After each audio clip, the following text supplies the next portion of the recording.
एक सॉन्ग है, शायद आपने सुना हो कि सो गया ये जहां, सो गया आसमां, सो गई है सारी मंजिलें, हाँ सारी मंजिलें, सो गया है रास्ता।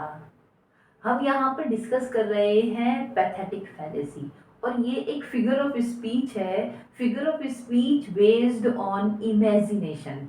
Figure of speech based on imagination, हमारी इमेजिनेशन पर, जो हमारी कल्पनाओं पर आधारित है। तो हमें ऐसा लग रहा है कि ये इमेजिनेशन कि हमारे जो आसपास का माहौल है वो सो गया है, ऐसा हम इमेजिन कर रहे हैं। अब ऐसा क्यों इमेजिन कर रहे हैं, क्या है इसके पीछे का रीजन, और यहाँ पर हम जो डिस्कस कर रहे हैं वो हमारा जो आज का टॉपिक है पैथेटिक फैलेसी। अब ये पैथेटिक फैलेसी क्या होता है, ये टर्म किसने कॉइन किया है, क्या क्या इसके एग्जाम्पल हैं, हम इसे जानेंगे। इससे पहले कि मैंने ये जो आपको गाना सुनाया ना कि सो गया है ये जहां, सो गया आसमां, सो गई है सारी मंजिलें, तो ऐसा क्यों गाया, क्यों गाया ये सॉन्ग, है ना? क्या रीजन है इसके पीछे इसको गाने का? शायद कहीं ना कहीं जो लेखक है वो शायद बहुत निराश है, परेशान है, और परेशान वो इस बात से है कि सब उसकी बातों को है ना अनसुना कर रहे हैं, सब उसकी बातों को, कोई उसकी बातों को सुन नहीं रहा, समझ नहीं रहा। तो उसे ऐसा लग रहा है कि देखो, कोई भी मेरी बातों को समझ नहीं रहा, सुन नहीं रहा, मुझे ऐसा लग रहा है कि सारे निर्जीव सो गए हैं, सारे, ऐसा हो गया है कि सारे सो गए हैं, सबके आंखें बंद हो गई हैं, है ना? जैसे अब हम भी ऐसा कह सकते हैं कि सारी सरकारें सो गई हैं, सो गया है आयोग, सो गई हैं सरकारें। क्यों? क्योंकि हम भी इतने निराश हैं कि इंतजार करते करते करते करते करते करते हमें भी बहुत टाइम हो गया, so we can also say. और फिर हम ऐसा क्यों कह रहे हैं? क्योंकि हमारे इसके पीछे ये रीजन है कि हम इतना इंतजार कर चुके हैं कि हमें कहना पड़ रहा है कि सो गया है आयोग, सो गई हैं सरकारें, सो गया है सुप्रीम कोर्ट, सो गए हैं बच्चे, सो गए हैं स्कूल, नहीं है ज्वाइनिंग। क्यों ऐसा कह रहे हैं? कि कहीं बात सुनी नहीं जा रही, है ना? ऐसे बहुत सारे शिक्षक भी हैं जो धरना प्रदर्शन भी कर रहे हैं, पर उनकी बातें नहीं सुनी जा रही। तो कहीं ना कहीं मन की भड़ास निकालना है, मन की बात को कहना है। बहुत सारे तरीके हैं मन की बात को कहने से। एक फिगर ऑफ स्पीच ये पैथेटिक फैलेसी है, इमेजिनेशन पर बेस्ड है ये फिगर ऑफ स्पीच, और इसके बारे में आज हम यहाँ जानेंगे। देखिए, सबसे पहले पैथेटिक फैलेसी। पैथेटिक फैलेसी इन दो शब्दों से मिलकर बना है ये फिगर ऑफ स्पीच, है ना? पैथेटिक फैलेसी जो कि इमेजिनेशन पे बेस्ड है। मगर यहाँ देखिए, पैथेटिक का मतलब क्या होता है? पैथेटिक का मतलब होता है मिजरेबल, मिजरेबल, दयनीय, है ना? दया वाला, जिससे देखकर दया आती है ना? और जो क्या करता है, पैथेटिक का मतलब अराउजिंग पिटी, पिटी का मतलब भी दया है, मिजरेबल का भी मतलब दयनीय है। और फैलेसी कैसी?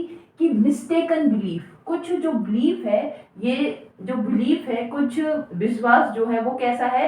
मिस्टेकन है, मतलब हमारी गलती का है, मतलब गलती भरा एक विश्वास है किसी चीज के भी बारे में। जैसे अगर मैं ये कहूँ सो गया है रास्ता, सो गया है सारा जहां, तो वास्तव में क्या सो गया है? नहीं।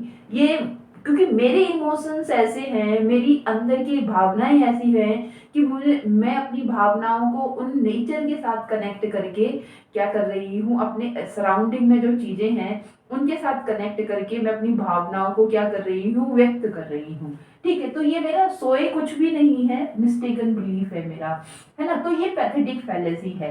Pathetic fallacy, we give emotions to non human things. हम पैथेटिक फैलेसी में क्या होता है, इस फिगर ऑफ स्पीच में कुछ इमोशंस है। अब मानव के कुछ इमोशन है कि वो रो रहा है, दुख रहा है, दुखी हो रहा है, खुश हो रहा है ना? बहुत सारे इमोशन है, वो किसको दे देता है? नॉन ह्यूमन थिंग्स को दे देता है।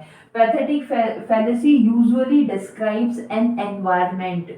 और ये पैथेटिक फैलेसी जो है, देखो, पर्सोनिफिकेशन और पैथेटिक फैलेसी, ये दोनों बहुत ज्यादा करीबी के सिमिलर टर्म है ना? दोनों हमें एक ही लगते हैं, पर थोड़ा सा ही अंतर होने पर ये अलग अलग हैं। ठीक है, तो ये डिस्क्राइब करता है एनवायरमेंट को। और बिकॉज क्यों? क्योंकि writer wants to reflect his inner feelings. वो जो राइटर है वो चाहता है कि वो रिफ्लेक्ट करे अपनी अंदर की फीलिंग को, इनर फीलिंग को in the environment, nature around him. तो वो जो एनवायरमेंट में जो नेचर है उसके आसपास, उसके साथ वो उसे रिफ्लेक्ट करे। और यहाँ क्या होता है पैथेटिक फैलेसी में, only human emotions are attributed to non human. तो सिर्फ ह्यूमन इमोशंस क्या किए जाते हैं, एट्रीब्यूट्स किए जाते हैं। ह्यूमन इमोशंस आर एट्रीब्यूटेड, उनको क्या एट्रीब्यूट करने का मतलब है कि उनको जैसी ह्यूमन इमोशंस की क्वालिटी है वैसी ही क्वालिटी नॉन ह्यूमन थिंग्स को दे देते हैं। और वो नॉन ह्यूमन थिंग्स वो जो उसके आसपास नेचर में पाई जाती है उसको। तो पैथेटिक फैलेसी ये है, ठीक है, जहाँ हम अपने इमोशंस को हम नॉन ह्यूमन के साथ जो नेचर है उसके साथ कनेक्ट कर देते हैं, ठीक है। ये जो टर्म है पैथेटिक फैलेसी, ये कॉइन किया है किसने, जॉन रस्किन ने ये टर्म जो है कॉइन किया है 1856 में। और इन मॉडर्न पेंटर्स जो है एक बुक है और जॉन रस्किन के द्वारा ये लिखी गई है मॉडर्न पेंटर्स। अब हम कुछ एग्जांपल्स देखते हैं यहाँ पैथेटिक फैलेसी के। लिखा है I wondered lonely as a cloud, I wondered lonely as a cloud। एक चीज यहाँ आपको समझ में आ रही होगी कि यहाँ आपको फिगर ऑफ स्पीच सिमिली भी दिखाई दे रहा है। किसी लाइन में हाँ एक से ज्यादा फिगर ऑफ स्पीच उसमें हो सकते हैं, एक से ज्यादा फिगर ऑफ स्पीच किसी लाइन में मौजूद हो सकते हैं, इसमें कोई मतलब दुराय नहीं है। तो यहाँ सिमिली तो है ही है, मगर यहाँ एक और जो है फिगर ऑफ स्पीच छुपा हुआ है, इट इज पैथेटिक फैलेसी।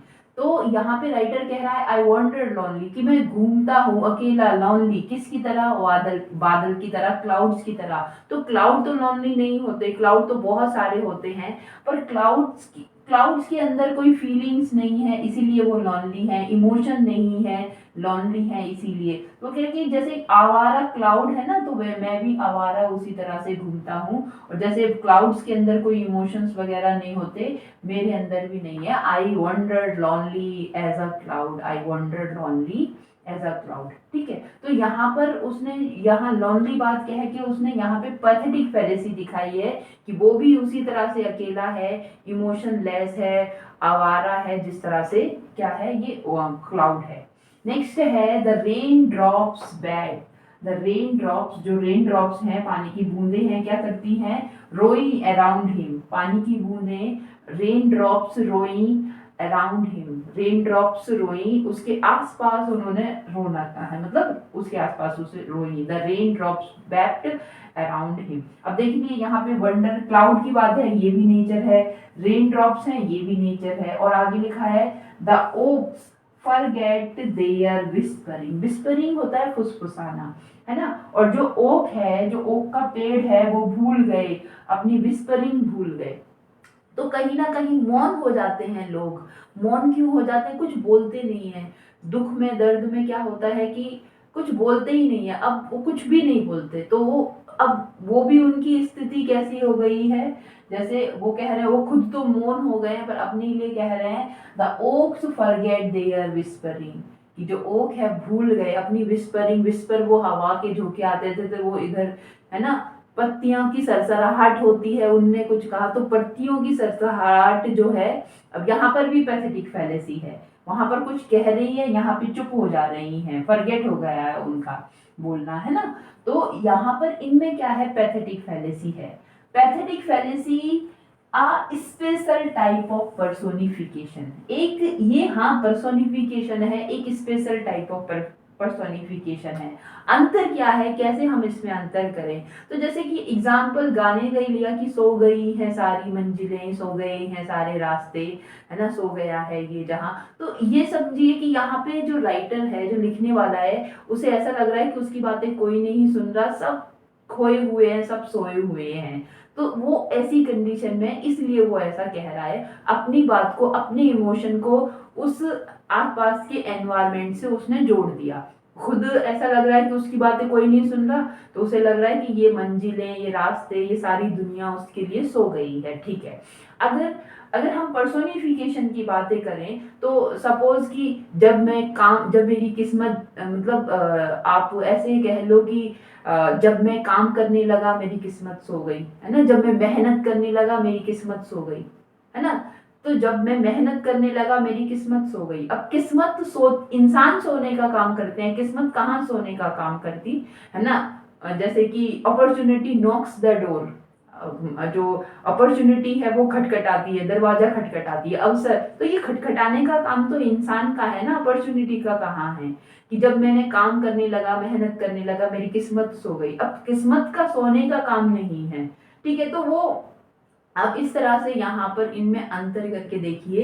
एक जगह तो वो अपनी इमोशन को ही बता रहा है, जैसे खुद के अंदर इमोशन चल रहे हैं, बाहर वो नेचर से उसको कनेक्ट कर दे रहा है। जैसे कि कोई अभी है, उसको बड़ा दुख लगा है, सपोज कि वो रो रहा है, उसकी प्रेमिका उससे बिछड़ गई है और वो रो रहा है, और ऐसा उसका कंडीशन हो रहा है, और सपोज कि बादल भी छा गए, बारिश भी आ गई।